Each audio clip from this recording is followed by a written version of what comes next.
పెహల్గాం ప్రతిదాడిలో భారత్ ఈసారి ఎల్ఓసీలో కాదు, ఏకంగా పీఓకేనే క్యాప్చర్ చేయబోతోంది.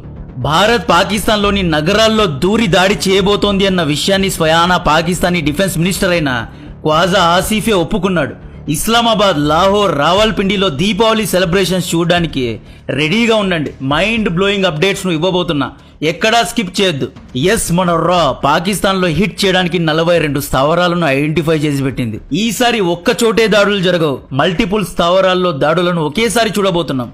బాలాకోట్ దాడి కంటే 42 టైమ్స్ ఎక్కువ మోతాదులో ఈసారి డోస్ పెంచబోతున్నారు. పెహల్గామ్ లో మీరు ప్యాంట్లు తీసి చెక్ చేశారు కదా, ఈసారి ఇండియన్ ఆర్మీ పాకిస్తానీ సైనికుల ప్యాంట్లు తీసి తడిచిందా లేదా అనేది చెక్ చేయబోతోంది.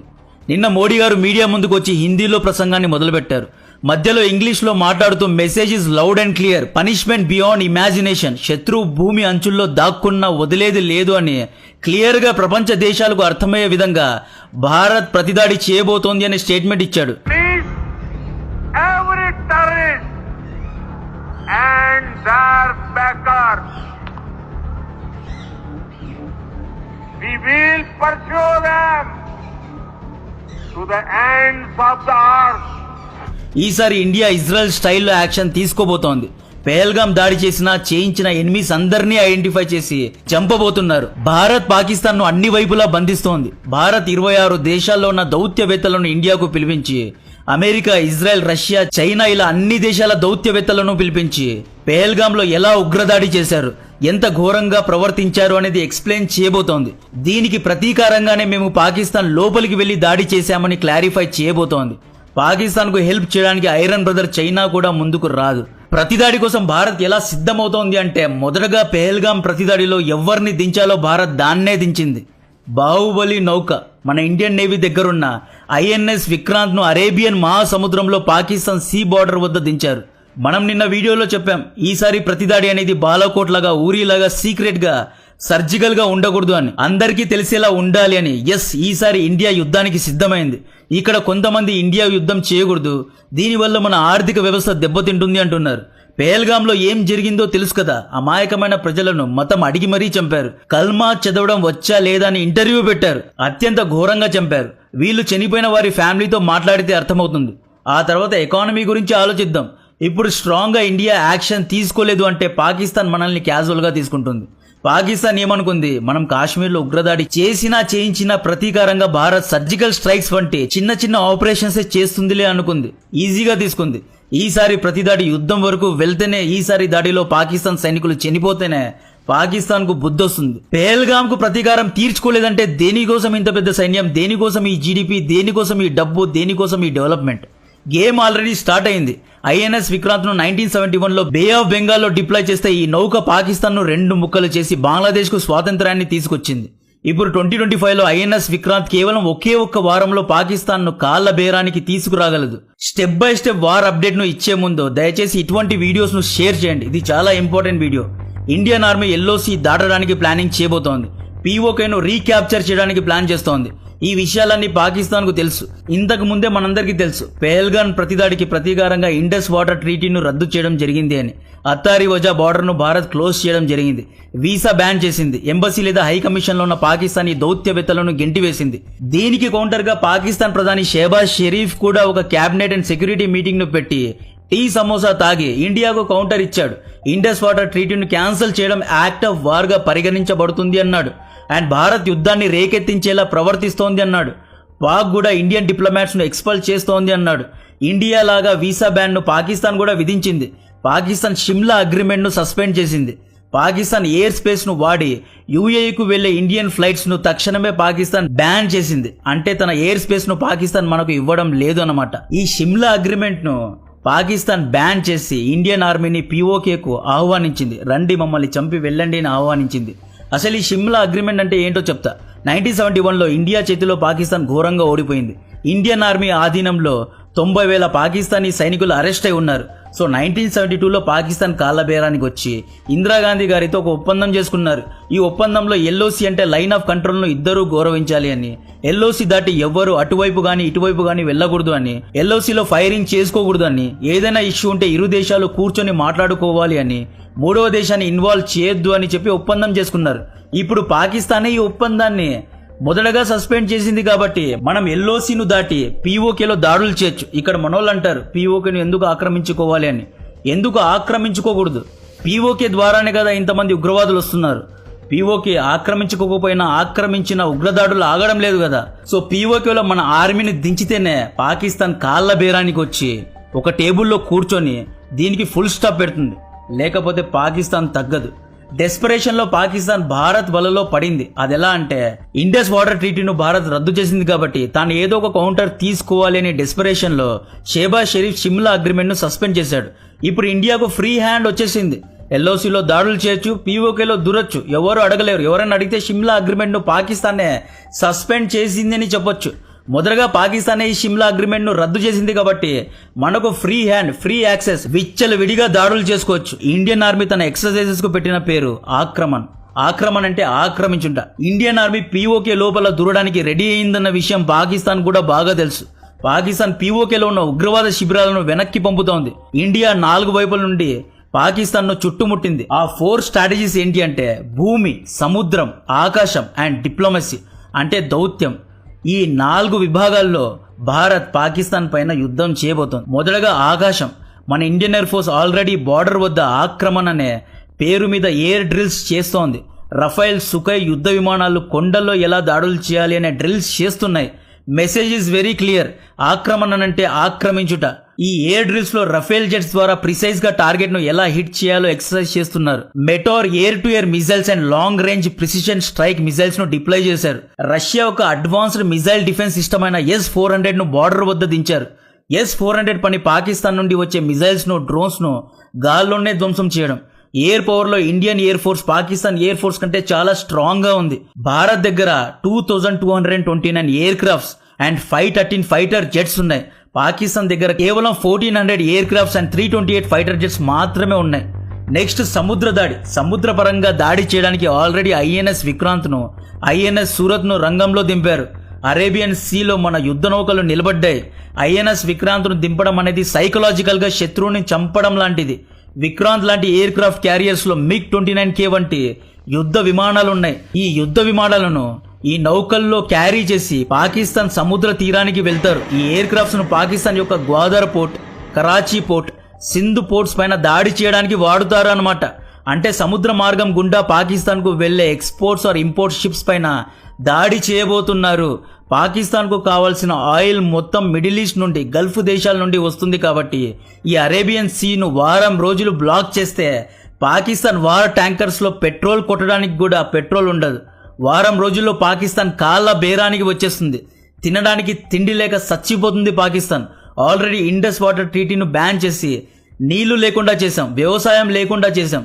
1971 యుద్ధంలో ఇదే INS Vikrant bay of Bengal కు అడ్డుగా నిలబడింది. 1971 యుద్ధంలో ఇక్కడ మ్యాప్ లో చూడండి, వెస్ట్ పాకిస్తాన్ నుండి ఎటువంటి యుద్ధ ఆయుధాలు గాని, ఎటువంటి ఫుడ్ సప్లైస్ కానీ ఈస్ట్ పాకిస్తాన్ కు వెళ్లకుండా ఒక కొండలాగా అడ్డుగా నిలబడింది INS విక్రాంత్.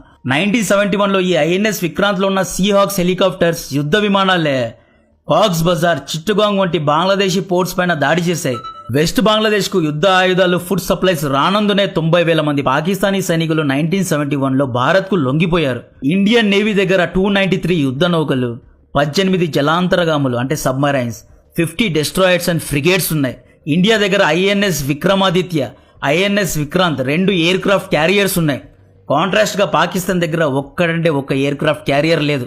పాకిస్తాన్ దగ్గర కేవలం 50 వాటర్ షిప్స్ ఉన్నాయి, 8 సబ్మరైన్స్ ఉన్నాయి, 0 ఎయిర్ క్రాఫ్ట్ క్యారియర్స్. 1971లో ఈ INS విక్రాంత్ కు భయపడే కదా పాకిస్తాన్ గాజీ అనబడే ఒక ముసలి నౌకను పంపింది.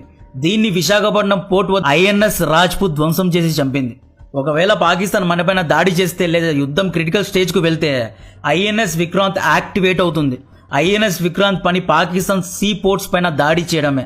INS విక్రాంత్ లో అలీజ్ అనబడే యాంటీ సబ్మరైన్ ఎయిర్ క్రాఫ్ట్స్ కూడా ఉంటుంది.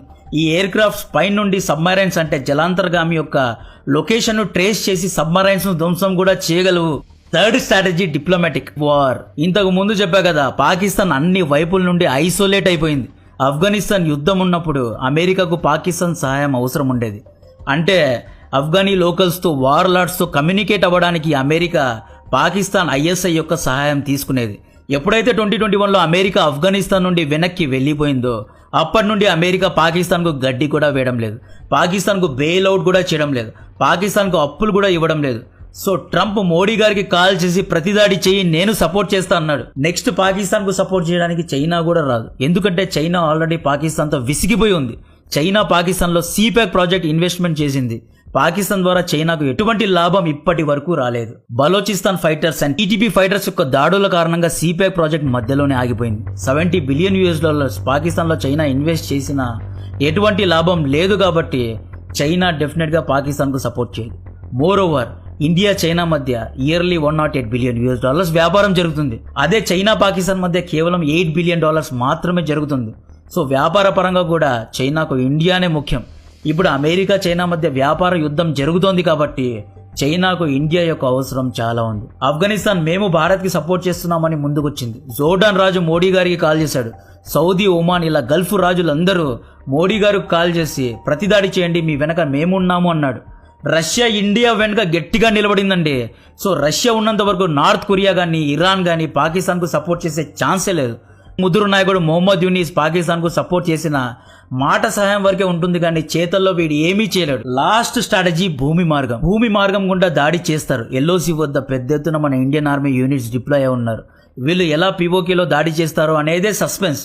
యుద్ధం గెలిచిన తర్వాత దీని గురించి డీటెయిల్గా వీడియో చేద్దాం. మనం ఇక్కడ డిస్కస్ చేసేవన్నీ ఇండియన్ ఆర్మీ మనకు తెలియజేసిన విషయాలే. సీక్రెట్ ఇన్ఫర్మేషన్ దేన్ని మనం రివీల్ చేయడం లేదు. ఇండియా గేమ్ ప్లాన్ ఏంటి, దాడులు ఎలా జరగనున్నాయి అనే విషయాలన్నీ యుద్ధం తర్వాతే చెప్తా.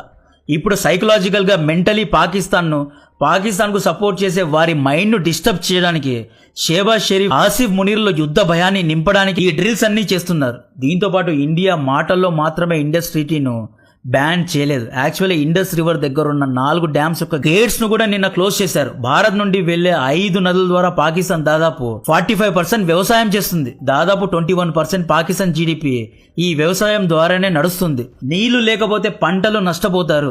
ఈ నది ద్వారా వచ్చే ప్రవాహం వాడి పాకిస్తాన్ ఎలక్ట్రిసిటీని కూడా ఉత్పత్తి చేసుకుంటుంది. ఇప్పుడు ఈ సదుపాయాలను కూడా కూలిపోయింది.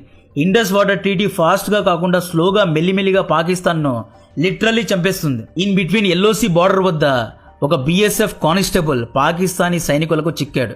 ఈ రోజు ఇతన్ని రిలీజ్ చేయడానికి పాకిస్తానీ డ్రామా చేసింది.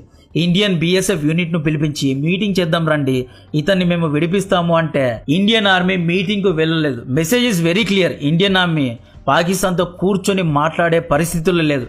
డైరెక్ట్ యాక్షన్ చేయాలని ఉంది. ఇక్కడ మనోళ్ళు అడుగుతారు ఇంకా ఎందుకు ప్రతిదాడి చేయడం లేదు అని. ఎందుకు డిలే అవుతోంది అంటే ప్రతిదాడి చేయడానికి మొదటగా ఇన్ఫ్రాస్ట్రక్చర్ను మూవ్ చేయాలి, ఎల్ఓసి వద్ద మూవ్ చేయాలి, యుద్ధానికి సిద్ధమవ్వాలి, యుద్ధ ఆయుధాలను సమకూర్చుకోవాలి, డిప్లొమాటిక్గా అన్ని దేశాలను రెడీ చేయాలి. ఎవరు సర్ప్రైజ్ కాకూడదు. అందుకనే దౌత్యవేత్తలను ఇండియాకు పిలిపించారు. అందరికీ ఎక్స్ప్లెయిన్ చేస్తారు. పహల్గామ్లో ఎలా ఉగ్రదాడి చేశారో అనేది ఎక్స్ప్లెయిన్ చేసి దీనికి ప్రతీకారంగానే సెల్ఫ్ డిఫెన్స్ కోసమే మనం పాకిస్తాన్లో దాడి చేయబోతున్నామని అందరికీ ఎక్స్ప్లెయిన్ చేస్తారు. డిప్లొమాటిక్గా పాకిస్తాన్ పైన ప్రెజర్ తీసుకొస్తారు. Air crafts, battle tanks, war ships ను బార్డర్ వద్ద డిప్లాయ్ చేయడానికి కొంచెం సమయం పడుతుంది. లాజిస్టిక్స్ కు కొంత టైం పడుతుంది. ఈ మధ్య గ్యాప్ లో ఇండియన్ గవర్నమెంట్ ఇండస్ వాటర్ ట్రీటీను బ్యాన్ చేయడం, వీసాను బ్యాన్ చేయడం వంటి సాఫ్ట్ యాక్షన్స్ కూడా తీసుకుంది. అమెరికా మనకు ఎంతలా సపోర్ట్ చేస్తోంది అంటే అమెరికన్ పత్రిక న్యూయార్క్ టైమ్స్ పెహల్గాం దాడి చేసింది మిలిటెంట్స్ అని ఒక ఆర్టికల్ ప్రచురిస్తే అమెరికన్ ప్రభుత్వం రంగంలో దిగి మిలిటెంట్స్ కాదు వీళ్ళు టెర్రరిస్ట్ అని సమాధానం ఇచ్చింది. BBC వంటి UK పత్రికలు కాశ్మీర్ ను ఇండియన్ అడ్మినిస్టర్ కాశ్మీర్ అని సంబోధిస్తున్నాయి. ఇలాంటి పత్రికల్ని ఏం చేయమంటారు? ఇక్కడ మన భారతీయుల్లో X లో కొంతమంది మేధావులు ఉగ్రవాదులకు మతం ఉండదు అంటున్నారు. సిగ్గుందా మీకు?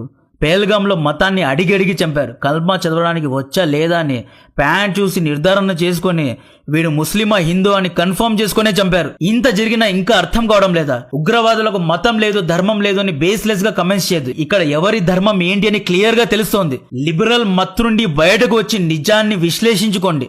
ఇలాంటి సమయంలో పాకిస్తాన్ కంటే మీరు పెట్టే ట్వీట్స్ మొత్తం ఇష్యూను డౌన్ ప్లే చేస్తుంది. ఇంకా ఈ మేధావులు ఉగ్రవాదులను మిలిటెంట్స్ అని కూడా అంటున్నారు. ఈ పేల్గాం దాడుల్లో లోకల్స్ యొక్క రోల్ కూడా ఉంది. దయచేసి లోకల్స్ అందరినీ హీరోలు చేయొద్దు. పేల్గాం దాడుల్లో బ్రతికి బట్ట కట్టిన వారి ఒక స్టేట్మెంట్స్ చూడండి.